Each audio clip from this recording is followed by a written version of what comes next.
Olá, pessoal. Boa noite a todos. Sejam bem-vindos. Obrigado por essa oportunidade. Quero agradecer a Campus Party por ter dado esse espaço para eu bater um papo aqui com vocês.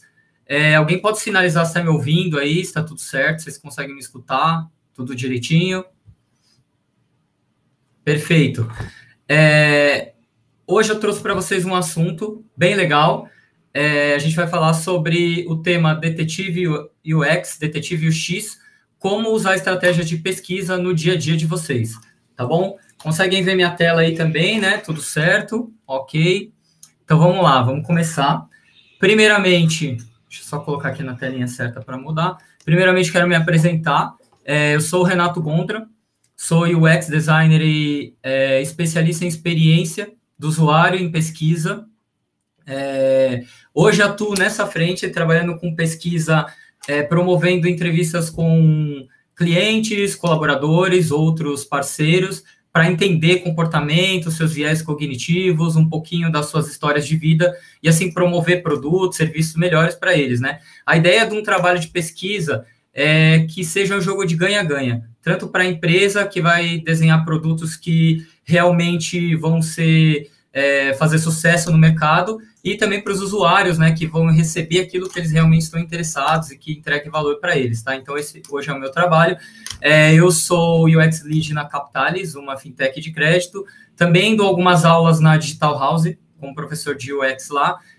No final da palestra, eu vou deixar o meu LinkedIn aqui, tudo certinho para vocês me seguirem também. Vou também deixar para vocês pegarem o conteúdo da palestra também, tudo bem? Então, vamos lá. Primeira coisa que eu queria perguntar para vocês aqui, o que esses três personagens que eu estou mostrando na tela aqui para vocês têm em comum? Queria que vocês me dissessem. O que eles têm em comum? Alguém sabe dizer aí? Não sei se o chat está aparecendo, que a galera está escrevendo aqui para mim, não está rolando a tela. Bom, mas acredito que alguns de vocês devem ter dito que ele é um detetive, que eles são detetives, né? Então a gente tem aqui o Sherlock Holmes, o Scooby-Doo e também o Batman, né? Todos eles são detetives. O pessoal está pensando ainda. Eu já adiantei a resposta aqui, que a gente só tem 25 minutos, tá bom, gente? Então, vamos lá. Então, esses três caras aqui, esses três personagens são detetives, né? E aí, qual que é a jornada do herói desses personagens?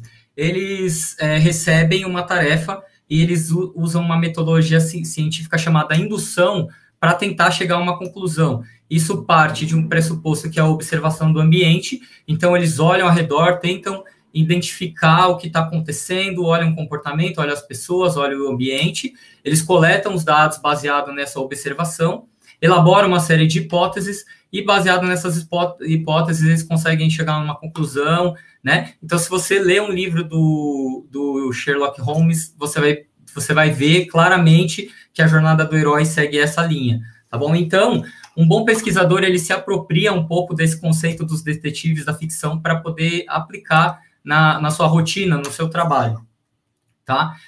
E o meu convite para vocês é que vocês sejam detetives em seus negócios, então sair do lugar comum, da forma tradicional de trabalho que a gente tem hoje, né? Então a gente pode começar a ser pesquisador, observar, buscar mais as informações, né? Essa é uma jornada de conhecimento e de autoconhecimento.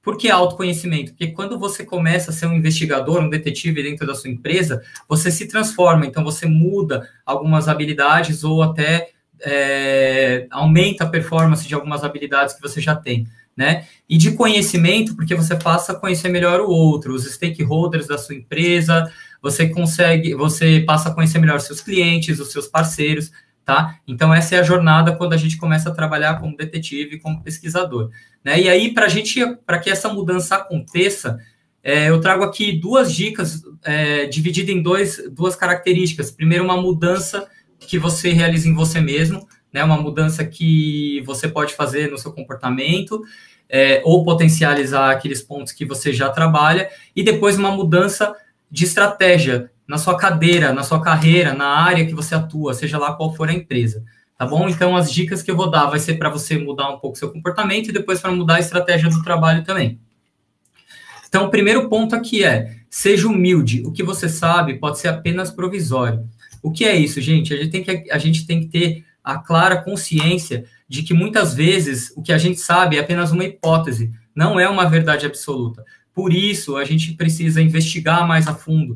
Por isso, a gente precisa se libertar daquelas amarras que fazem com que a gente acredite que a nossa verdade é uma verdade absoluta, tá bom? Então, é preciso que a gente comece a desconstruir essa ideia de que a gente sabe tudo, tá? A gente tem que ser humilde e saber que sem pesquisa a gente tem apenas uma hipótese que precisa ser validada, tá? Então, cuidado com o ego. Dizer que a gente não sabe alguma coisa não é um problema, tá? É saudável. Faz parte uma das novas habilidades de trabalho. Então, você saber se posicionar e dizer eu não sei tudo é saudável. Não se preocupem, não tenham medo disso. Tá bom? Outra dica. Achar que a gente conhece as pessoas pode ser uma cilada. Muitas vezes a gente ouve na empresa, ou até mesmo a gente às vezes já pode ter dito em algum momento, coisas do tipo, eu conheço bem o meu cliente, eu sei o que ele precisa.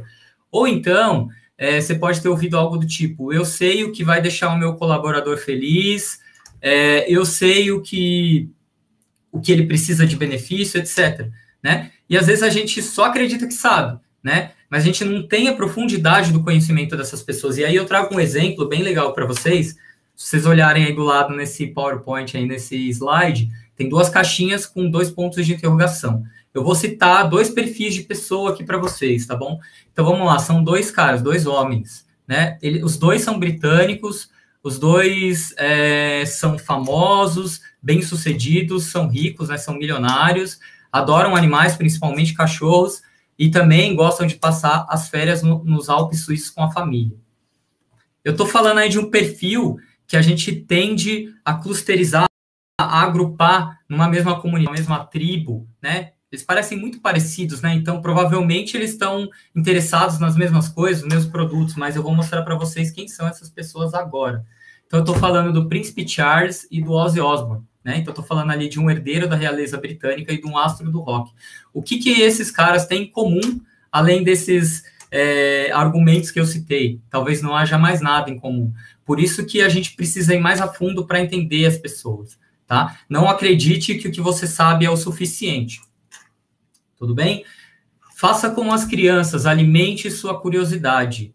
Então, esse é um processo constante. Quando a gente vai conversar com alguém, a gente nunca deve ficar satisfeito com a primeira resposta. A gente tem que ir mais além. A gente tem que perguntar por quê, por quê, por quê. Então, mergulhar, cavar fundo até chegar na conclusão, na resposta que a gente realmente precisa. Quando você parar e pensar, não tenho mais nada para perguntar, agora eu sei o que eu preciso. Então, essa é a hora de parar. Então, sejam curiosos. Ok?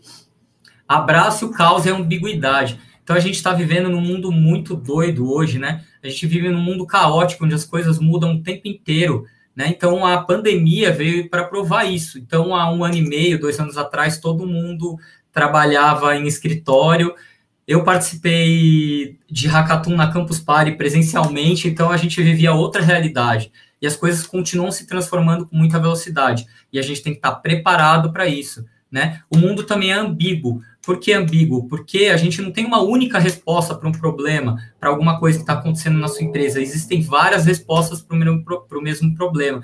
E a gente tem que estar confortável com isso, de que nem sempre a gente tem a primeira resposta que a gente tem a mais correta, que as coisas estão bagunçadas e tudo bem, e a gente tem que ficar confortável mesmo com a bagunça. Tá? Inclusive, quando a gente fala de pesquisa, o processo de pesquisa ele tende a ser caótico por natureza. Quem trabalha com pesquisa sabe que no começo, quando você faz uma primeira entrevista, começa a entender um problema, é uma bagunça, né? Então, é como esse gráfico que eu trouxe aí no PowerPoint para vocês, que é do Damian Newman, que é o Design Squiggle, que ele deixa isso muito claro. Então, é um emaranhado de linhas ali que você vai desembaraçando devagar, né? Até que chega a um certo momento que você conseguiu chegar na conclusão que você precisava, ok? Então, fiquem confortável com as incertezas, com o caos, com a ambiguidade. Tudo bem, pessoal? Enxergue como uma libélula. Como assim uma libélula, né? Os cientistas comprovaram que as libélulas, elas têm uma forma de enxergar que nenhum inseto ou outro animal tem. Eles têm milhares de fotorreceptores que possibilitam que eles tenham uma visão 360 graus, tá? E aí a gente se apropria dessa metáfora da libela para sugerir que vocês comecem a ter uma visão 360 graus no negócio de vocês também, na carreira, no trabalho de vocês. Saia daquele modelo tradicional de só olhar para frente, comece a enxergar por outros ângulos, tá? Então, fale com diferentes pessoas, isso vai te provocar a falar com diferentes pessoas para tentar entender o que está acontecendo, para tentar entender um problema ou para levar adiante uma ideia, tá bom? Então, tem essa visão 360, não acha que ficar naquela linha tradicional de conversar só com um determinado gerente, com um determinado analista é o suficiente, tudo bem? Vamos lá. Utilize os seus neurônios espelho. O que são os neurônios espelho? Eles são parte do estudo da neurociência. A neurociência é a ciência do cérebro, né? A cada ano, coisas novas vêm se descobrindo sobre esse tema, né? E os neurônios espelho, eles ficam localizados no córtex pré-motor e também em algumas áreas relacionadas à comunicação e à empatia, lá no nosso cérebro. Como é que funciona o neurônio espelho? A gente... Toda vez que observa alguém fazendo alguma coisa, a gente aprende através da observação. Então, a gente aprende a dançar através da observação, né? É o que a gente chama de mimetizar. Então, a gente imita o outro, a gente aprende através da imitação. Então, além de aprender a falar, a andar, a dançar, a gente aprende também a entender o que o outro está sentindo.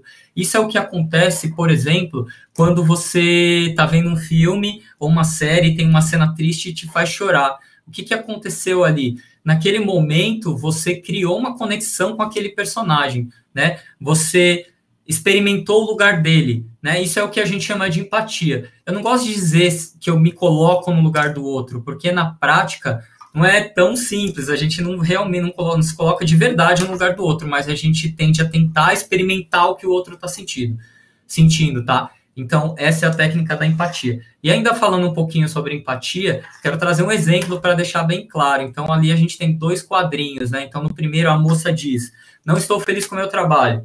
Aí o rapaz responde, pelo menos você tem um trabalho. Isso é empatia para vocês? Acho que não é empatia, né? Isso aqui é uma resposta pronta para alguém que acredita que aquilo que ela está passando não é um problema. Agora, no quadrinho do lado... ele diz lá, ela diz, não estou feliz com o meu trabalho. E ele responde, puxa, sério, eu te entendo. Vamos conversar um pouco melhor sobre isso? Isso é empatia. É entender que a dor do outro é uma dor muito particular. É uma dor só dele, né? E que você não precisa necessariamente compreender tudo, mas você precisa tentar entender o que aquela pessoa está sentindo. Se esforçar para isso, tá? E aí, algumas dicas para a gente trabalhar a empatia.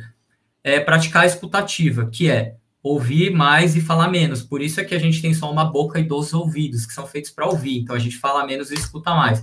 Evitar julgamentos. Então, quando uma pessoa começa a contar uma história para você, não comece a julgar a história dela, mesmo que seja uma crença diferente da sua, mesmo que seja uma ideologia diferente da sua, uma religião, seja lá o que for, tá? A gente não pode julgar.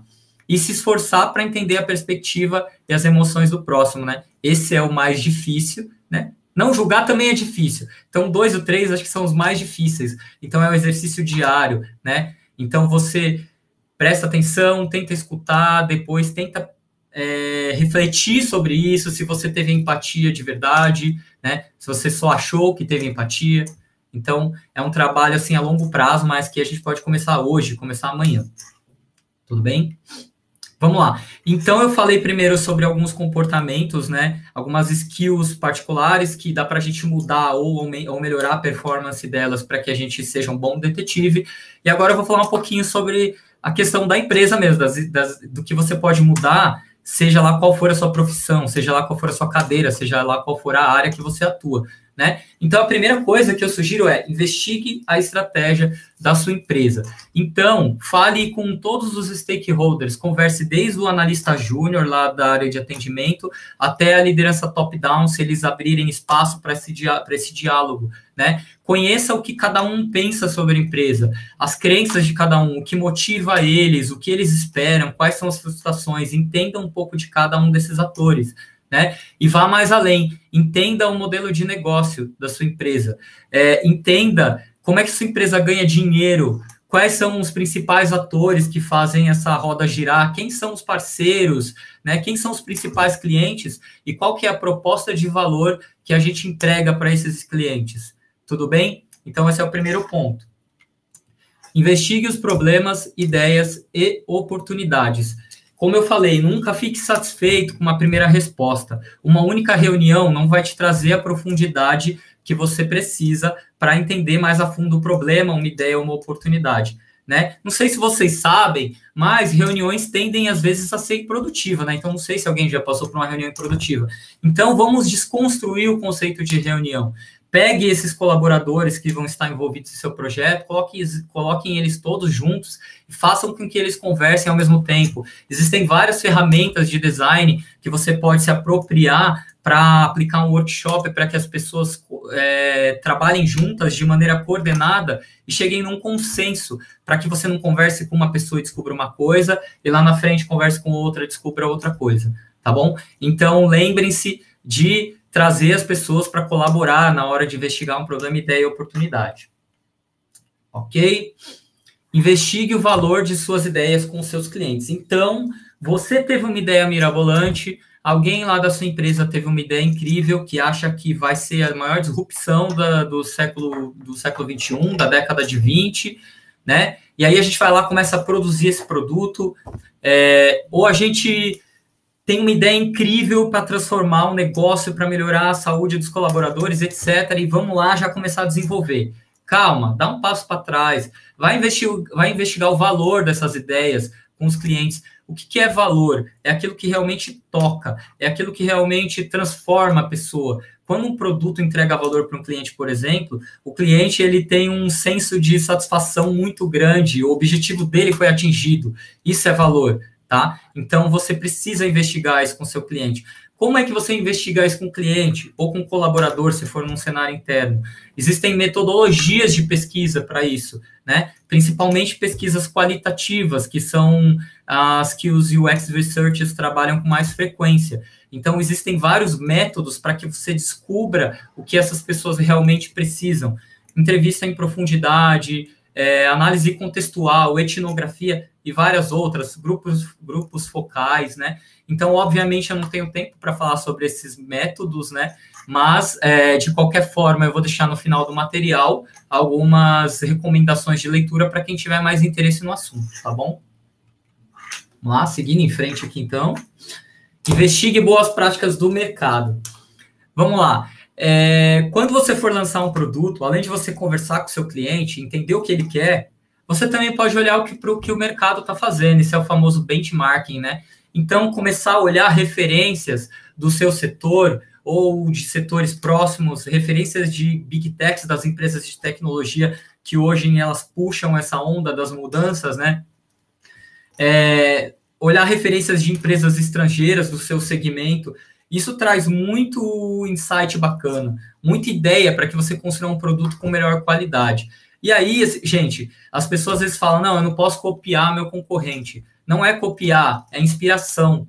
Tudo na vida tem inspiração. Até os pintores renascentistas buscavam inspiração. Então, quem somos nós para não buscar inspiração? Então, coloque isso como prática. Qualquer atividade, qualquer projeto que você for tocar, lembre-se de olhar para o que o mercado está fazendo. Lembre-se de olhar para as boas práticas, as boas ideias, se apropriar e se inspirar com isso. Tudo bem? Investigue seus protótipos. Então, o que é um protótipo, né? É um produto, um objeto físico, um serviço que não está pronto, mas vai para teste. Então, se você desenvolveu um aplicativo, se você desenvolveu uma nova cadeira, ou se você quer testar um novo ambiente de atendimento lá no fast food, o que você vai fazer? Prototipa isso primeiro, convida algumas pessoas para experimentar, aí você ajusta os pontos que precisam ser ajustados, e na hora de desenvolver, você vai desenvolver um produto que vai entregar um maior valor, vai evitar erros no futuro, então tem uma economia muito grande de custo, né? Então, é resultado para a empresa, resultado para o usuário também, tá bom? Então, seja lá produtos digitais, físicos, ou uma central de atendimento, testar um novo modelo de atendimento do call center, serve para tudo, tá bom? Lembre-se de testar as ideias antes de colocá-las em prática. Investigue os resultados. Bom, é importante que a gente consiga medir o que está acontecendo com o nosso projeto depois que ele ficou pronto, tá? O projeto ele não morre depois que a gente entrega ele, a gente tem que medir os resultados, investigar os resultados. Então, ele é um projeto que ele vai existir para sempre. Será que eu estou atendendo a expectativa que eu quero? né? Será que os números são o que a empresa está esperando? A gente está entregando o que a gente deveria entregar para o cliente, para o usuário, para o colaborador, né? Então, a gente tem que investigar. Conversando com um time de call center para saber feedback, através de entrevistas presenciais, observando as pessoas no dia a dia, por exemplo, se você quer testar como funciona uma loja, né? Ouvindo conversas também por telefone, ou em chats, ou vendo os reviews nas páginas, nos sites dos aplicativos, ou vendo as conversas que rolam nas redes sociais. Então, tem muitas formas de você investigar os resultados, tá? Tem ferramentas como o Google Analytics, como o Hotjar, que medem eficiência em produtos digitais também, tá bom? Mas lembre-se sempre de olhar se o resultado está sendo alcançado. E aí, por fim, investigue possíveis futuros. Como assim, possíveis futuros? Hoje, tudo muda muito rápido. Eu falei lá que o mundo é caótico e ambíguo, certo? Então, as coisas mudam o tempo inteiro. E um bom profissional, ele precisa estar preparado para essas mudanças. E como a gente faz isso? Lendo muito, sabendo o que está acontecendo, seguindo referências, né? Tem os co-hunting, que são os caras que ficam mapeando tendências do futuro. Tem várias consultorias que disponibilizam materiais de graça. E aí você vai ter contato com um monte de palavra lá, né? Com machine learning, biotech, com rede neural, com blockchain, mais um monte de outras palavras, né? Impressora 3D, etc. E essas palavras, de alguma forma, pode ser que em algum momento impactem no seu negócio, impactem na sua carreira. Então, é preciso ficar de olho no que está acontecendo, tá bom? Então, não deixe o futuro te atropelar. Fique sempre de olho nas tendências. Isso é fundamental para um profissional pesquisador, para um profissional detetive, ok? E aí, quais são os benefícios a partir do momento que você resolve ser um profissional detetive? Vamos lá, gente, que tem 5 minutinhos para encerrar aqui. Então, primeiro, habilidades para o futuro. Então, a gente fala muito de soft skills e agora a gente está falando de future skills, né? Então, a gente está desenvolvendo future skills, que são as habilidades que são mais procuradas para o futuro. Flexibilidade cognitiva, porque a gente vai ter abertura para olhar um problema por várias lentes. Criatividade, empatia, pensamento crítico, trabalho em colaboração. A gente passa a ter um olhar mais customer-centric e employee-centric, ou seja, colocando o cliente ou o colaborador no centro das decisões, porque a gente está desenhando produtos focados para eles, né? E a gente também tem um aumento de produtividade e resultados financeiros. Então, trabalho colaborativo, equipes colaborativas, já é provado que aumentam a eficiência, por isso que hoje existem tantos métodos ágeis para comprovar isso, né? Aumenta a eficiência, aumenta a produtividade. Aumento de produtividade, entrega de valor, produto mais assertivo para o cliente, para o colaborador, significa resultado financeiro para a empresa, tá? Então, no fim das contas, lá no final, quando a conta fecha, a empresa está ganhando dinheiro, né? O que hoje, no caso, ainda é o mais importante para o negócio, é faturar. Ao final de contas, a gente vive do capitalismo ainda, né, gente? Beleza? E aí, eu tenho aqui a minha provocação que tal começar a dar espaço ao Sherlock Holmes que habita aí dentro de você? Eu sei que tem uma pessoa curiosa, com vontade de saber mais aí dentro, deixa essa pessoa sair, né? Quando você começar a investigar e descobrir o quanto é legal fazer pesquisa, eu garanto que você vai se apaixonar e não vai querer voltar mais atrás. Tem uma frase bem legal. É um bom exercício para um pesquisador livrar-se de uma hipótese favorita todo dia, antes do café da manhã. Isso manterá jovem. Todo dia você vai desconstruir uma crença limitante, alguma coisa que você acredita e você não sabe se realmente é verdade. Vai atrás da informação. Tá bom? Aqui tem uma lista de links bem legais para vocês darem uma olhada depois, livros, artigos.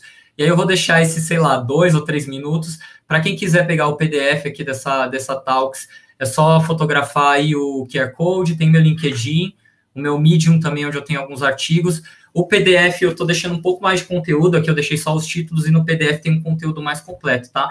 Me adicionem também no LinkedIn, quem quiser falar um pouco mais sobre o tema, quiser bater um papo, me dar um feedback, se foi bom, se foi ruim, só me procurar lá, estou sempre aberto para conversar com vocês, tá? Acho que não tem tempo para perguntas, né? Mas me procurem no LinkedIn e a gente conversa. Agradeço muito a presença de vocês, espero que tenha, de alguma forma, entregado um valor para vocês aí. Né? A Yolanda aqui, que está me ajudando, acabou de dizer que não tem tempo para pergunta, é uma pena. Mas, pessoal, obrigado, Yolanda, obrigado, e obrigado, Campus Party, pela oportunidade também.